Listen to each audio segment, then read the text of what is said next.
Пети клас бех отличник в училището. 64 лева взимах стипендия. После майка ми и баща ми са се развели. Бях на 10 години вече. И ту при майка ми, ту при баща ми. И спрех с училището. Нали знаеш, за умрел човек не се говори лоши работи. Но баща ми беше алкохолик.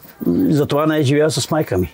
Оставиха 3 деца. Осъда се паднаха сестра ми и брат ми на майка ми, а аз се паднах на баща ми. Видех, че при баща ми няма живот.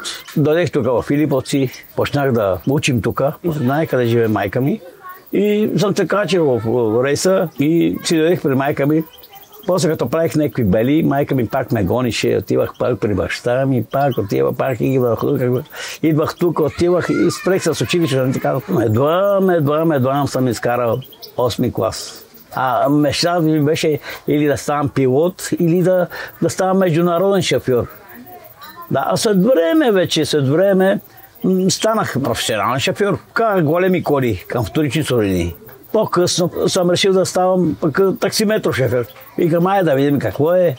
И по 24, винаги спрегнат, винаги обръснат, винаги изгладен. Аз държих на това. И така с брада никога с брада не. Обучувах с всички хора, прокурори съм возил съм съдии, возил съм всекакви, аз ти не ги знаеш кои са. И там една женичка ми вика, искаш ли да ти донесем дрехи за децата? Това. Викам, донеси. Няколко пъти ме донесе женичката дрехи. Аз не знам колко возим. Само се познаваме така. И един ден скарах с един там. Нагорбяваме. Той е капитан. А бех по чашката бех малко.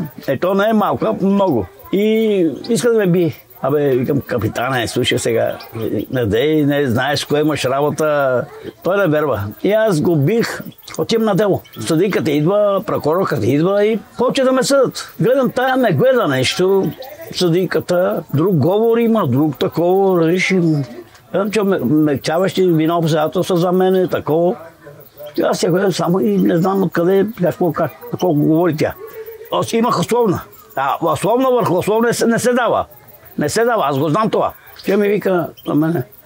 Янчо е таксиметров шофьор, Янчо има внучета, той вече се е поправил, няма да прави щуроти вече, това. Условна пресъда. Излизам аз навънка и тя ме среща, тича по мене и ме чука. Янчо вика, аз дойдех да те видим тебе. Вика, ти си луда глава, ама. Вика, гледам, че се поправил това. Викам, да, поправи се малко. Не знаеш кого возиш, не знаеш. Един път пък качва се един наркоман и ми слага един нож тук, нож. Вика, дай паричките. Имах 15 лева и ги дадох. Той позна долу в реката да си взима такова материал, нали, знаете. И аз го преседих доле, викам, дема къде да излиза. И през това време си мислим. Викам, защото че го бием аз, то милицията, че го бие по-добре от мене. И освобаждам идва полиция, и го изкарват отвътре от канала. И той ми вика на цигански, не дей ме, Батаянко, вика, че ме осъдат, аз имам условна присъда, моля се. Викам, не, условна, викам, да видиш откъде излиза хляба. Айде в затвора, викам. И го вкарах в затвора, да. Всеко става си го върша. Нема нужда да правиш последна щурти. Не съм и вече първа младост. То бех млад, бех много лош. Вече годините налегат внучета, това вече ме срам, защото че ме сочат с пръст, че съм още штурак. Бях няколко пъти в затвора. Първият път, 88 година, едно цигано от колата ми падна. Тук, на тази уличка. Аз не знаем, че се е качил отзад. Бех с брат му в колата. И падна детето и тича едно друго цигане и ме чука на това чука ми, на степенката. И вика, спри, бате, падна едно дете, вика, отрепа се, вика. Се знах, аз направо не знам къде се намирам, не знам. Това е много лошо, това е най-лошата работа, да се случи нещо такова. Най-лошата работа. Гръбнах детето, качи го в колата, с брат му отидехме в Пирогов. Аз треперим целият. Бяхме много добри приятели с баща ми. Но, нали знаеш, всеки обича мене си.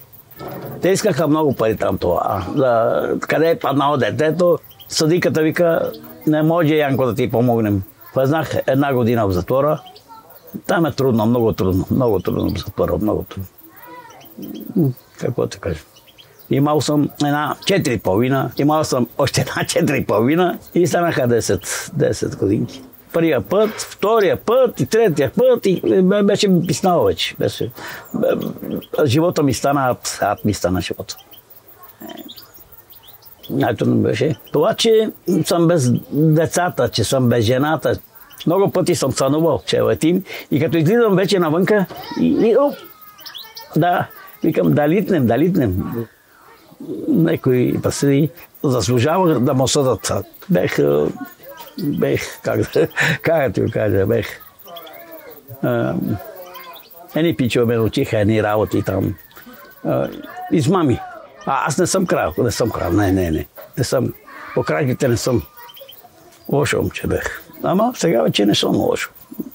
Сега гледам ако може да направим на някой добро, да му го направим. Ама те са такива хората, че злото сигурно по тях е по-добро. Злото. Не знам. Поръснаха децата. Едното ми момиче няколко дена отида в училище и там я биха и ми каза, баща ми не искам да ходим вече на училище и край. Тя е наука. Ама знаеш как смета, знаеш как чете. И сега живее в факултета, ама много добре живее, много добре. Да е жива и здрава. Тя живееше оттатък на уличка и я видех и бър. Един ден отидехме с майка ми на линия, циганите се крадеме. И казахме, че ще ходиме на гости при леля ми. И край. Остана си Каринка там. И сега, Бог да ги прости, майка и баща й беха много добри хора. Не са дошли тук да дигат джабала, тако, не. Аз бех на 20 години, бех в казармата. Като ми направиха одежа, аз си заминах. Отпуска бех 3 дена. И сега не сме много богати, ама тогава пък бехме бедни. И майка ми направи една стаечка с тухли единичка, кирпич и дъски. И Калинка теглива пари. Доста пари, къде може да се прави една хубава сграда. Например, една стаечка 5 на 5. А той направиха гробница. 1,5 метра на 2 метра. Къща такава. Ни направиха. И имаше борчове майка ми. И вместо да ги такова, дай да си платим борчовете. И затова аз не искам да говорим много за майка ми и за баща ми. И това е лошо, че бех 16 години таксиметров шофьор. И не съм се осигурил. Ако бех се осигурил, сега ще да вземем голяма пенсия. Колегите ми викат, Яне, осигурява се, бе. Знаеме, че утре ден вика, че стане нещо, ще има осигуровки такова. Викам, бега, още не ме занимава с глупости, бе. Не ми се дават пари. Глупака. Мъчиме се, ама какво да правим? По-добре на клонче, отколкото кафеще, нали? Добре, справяме се по някакъв начин. Разбелях се и то и зле. Левкемия имам. Нямам осигуровки. Отивам по болниците, не ме приема никой бе човек. Все едно съм извънземен. Децата, благодарение на децата, събраха пари, платиха ми осигуровките. Веднага ме приеха в болница. Иначе не можех да ходим. 5 метра и почивам. 5 метра почивам. Ама сега вече, като си пием лекарствата редовно, такова, даже спичам. Природата има нещо, разбиш. Аз сега го мислим за мене си. Човек трябва да се оповава на нещо, разбиш. Да вярва, че има нещо. Като се ражда човек, ония чичовойче отгоре, взима една свещ, има една голяма маса. И казва, това ще бъде Янчо. Една свещ. И ако Янчо през целия си живот прави, свеща умира. Ако Янчо си стои, крутува си, отива си на работа, смее се с ония, свеща му леко. Аз съм на 68 години. И свеща ми още не угаснава. По-добре да бъдеш тих, да бъдеш добър. Има и моменти, когато трябва да бъдеш лош. Но не знам. Умираш, погребате, изяждате животинките и готово. Хубави одежди, поляни, такова. Ще ме черва бопфасо е това. Зад гробен живот няма. Няма. Какво хапнеш, какво пинеш и къде скиташ, това че те стане. А другото всичко лъжа, измама, да ти кажа. Да. Смъртта е хубава, да ти кажем. Да, бе, човек. За мен смъртта е хубава. Аз не се плашим от това. Ако ще сега след малко да си отидем край, какво? Аз съм си живял живота. Вика ми да не е такова, да не е си намокрем много главата, защото слънцето приема веднага и ще е такова, ще е заболи главата.